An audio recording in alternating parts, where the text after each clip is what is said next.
Something weird happened in February in Newark, New Jersey. Blue comets fell from the sky. The bizarre incident became known as the Fall, as people wondered what these creatures were, and why they had suddenly materialized out of nowhere. These comets, wingless and skeletal with sunken eyes, were said to be angels, despite their appearance, which was more akin to monsters than anything heavenly. People worried if they had come to save or destroy the Earth. In the present day, Brian is shopping at the grocery store. Before going home, he chooses to buy a doll along with his groceries. The clerk spills a pile of coins at the checkout, forcing Brian to swiftly depart with his belongings, before receiving his change due to a flood of terrible memories caused by the occurrence. When Brian gets home, he wraps the doll and uses a marker to put his daughter's name, Tabitha, on it before placing it in a pile beside a dying tree. He then spends the day watching television and drinking beer, even though his wife, Amy, gets home from work and begs him to get dressed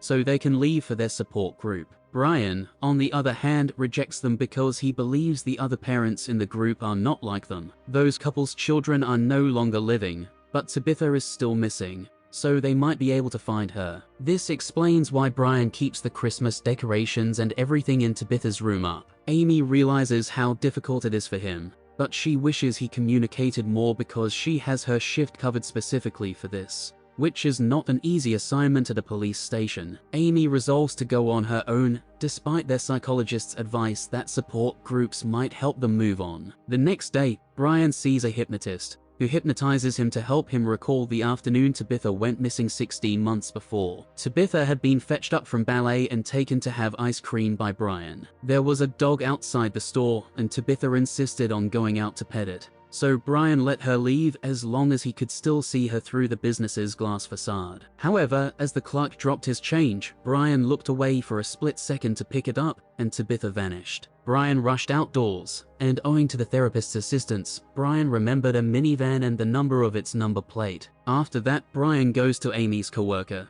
Clayton, and asks him to run the license plate for clues. Clayton is skeptical, but when Brian shows concern, Clayton changes his mind. Clayton swears to do everything he can to keep Tabitha's case from becoming cold. Meanwhile, Amy continues to attend Tommy's support group. One evening, she tells Tabitha about her goal of becoming a dancer. She began taking courses and desired the brown ballet shoes that the Alvin Ailey girls wore. Because their local store only had pink, Brian bought several markers to paint the shoes as many times as he wanted. The marks are still in the house, and they are one of the things that serve as a daily reminder of their daughter's disappearance. One of the other parents wonders whether Amy wishes Tabitha was dead, but Amy denies it and stops her narrative there. When Amy leaves the meeting, she receives a call from Clayton informing her that the license plate is a dead end. Amy was unaware of this, and is irritated to hear that Brian has been withholding information from her. She gets into her car and prepares to depart when she notices a woman sprinting after her in the mirror. Amy follows her inside an abandoned building, where she discovers a sleeping tramp next to an old shopping cart, believing her to be Tabitha. When she looks inside, she discovers the head of a deceased angel. Later that night, Brian opens the drawer and discovers that all of the markings have vanished. Amy confesses that she threw them all away, since she fully accepted Tabitha's death tonight. Brian goes insane, refusing to give up on his daughter and accusing Amy of doing so. Amy, on the other hand, is weary of him placing this pressure on her, when all she wants to do is live, which is tough because she sees Tabitha everywhere. Brian rushes to Tabitha's room to clear things up again, not wanting to hear such dismal comments from his wife anymore. Then his phone rings with a call from a private investigator Brian has hired, who gives him the name and address of the minivan's owner. Amy is forced to rush to the police station the next day, after learning that her husband has been detained. He's been charged with trespassing because Brian went to the minivan owner's house to spy around, scaring the neighbors and prompting them to contact the cops. The fact that the license plate was a dead end wasn't a lie. The owner hadn't been in town when Tabitha vanished, but it appears Brian is frantic to find someone to blame. When Brian is released, Amy informs him that Tommy is waiting for them outside, because he was the one who gave her a ride and will now drive them home. When they go home, Amy chastises Brian for prying into a stranger's house and tells him to let the cops do their duties. However, Brian believes that the police are unconcerned about a missing black child and blames Amy for doing little to assist. Amy, hurt, begins pointing out how Brian keeps drinking himself to sleep and refuses to return to work, leaving her as the sole provider for the family, while he spends a lot on unused Christmas gifts. Amy then chooses to finally admit to Tommy that she is having an affair. Amy begs Brian to fight for her, or he'll lose her with this attitude. But Brian refuses because doing so means Tabitha is dead. Amy goes to bed without saying anything, and Brian chooses to go to a pub. The only open spot he finds is a restaurant with waitress Tony in charge. Tony seeks her manager's hidden stash for a bottle of tequila,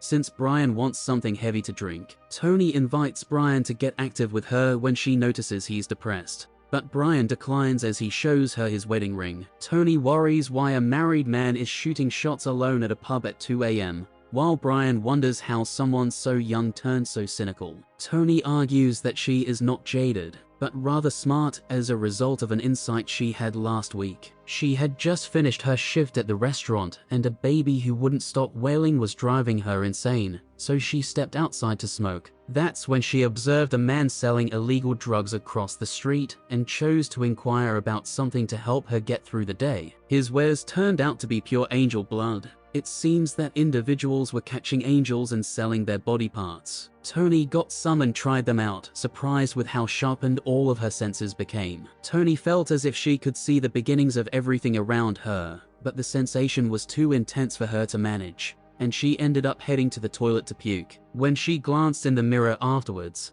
her lips had vanished and her eyes had become black. Tony still believes the blood completed its job and revealed the truth. She is a monster. Tony also wants to swap stories when Brian admits to being a monster. She begins by informing Brian that she attends support groups for parents who have lost their children, except that she did not lose hers. Instead, she abandoned her daughter in a burger joint. Even yet, when she relates stories to the groups, she believes the kid is dead to make herself feel comfortable. Tony has no idea where her child is, and she can't return to fetch her, since she has been judged unfit. But even if she could, she doesn't want to. Brian can't comprehend how a parent could abandon their child in such a way, so he informs Tony about Tabitha's abduction. He feels bad since he pledged to constantly keep an eye on her, but they abducted her when he made the mistake of focusing his attention on a heap of money instead. Tony puts on the jukebox and brings Brian to the dance floor after another round of tequila. The two of them have a good time together, and even go near enough for a kiss. But the moment is cut short as the music abruptly stops. Tony hurries to the register to get more money for the jukebox, but when she loses them on the floor, it triggers Brian's trauma, and he departs without even saying goodbye. On his way home, Brian believes he sees Tabitha in the middle of the road and follows her into an alley, where he discovers a trail of brown markers leading to a garbage can. Brian is astounded to discover an injured angel lying on top of the garbage as he opens it. Brian decides to assist and carries the angel in his arms to his house, where he and Amy place the angel on Tabitha's bed. While contemplating their alternatives, the duo consoles the angel and treats the wound. Brian recommends the police, but Amy declines since they would simply take the angel away. They both agree that humans are unsettled about selling angel parts. And although Brian wonders if heaven is a gloomy place where God expelled the angels, Amy believes the angel is here for them. The three of them fall asleep in Tabitha's room,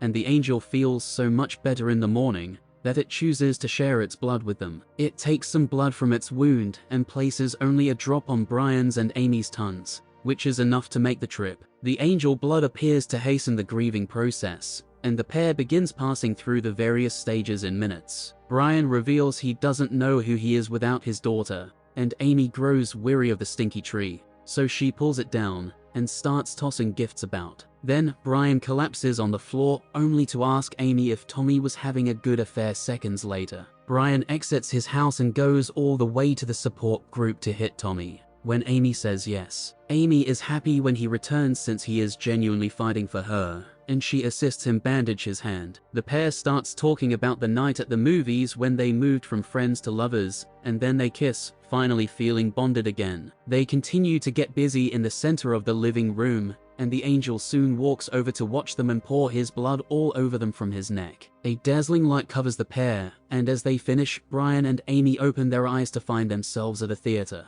Tabitha ultimately performs her dance for them on stage as a final farewell.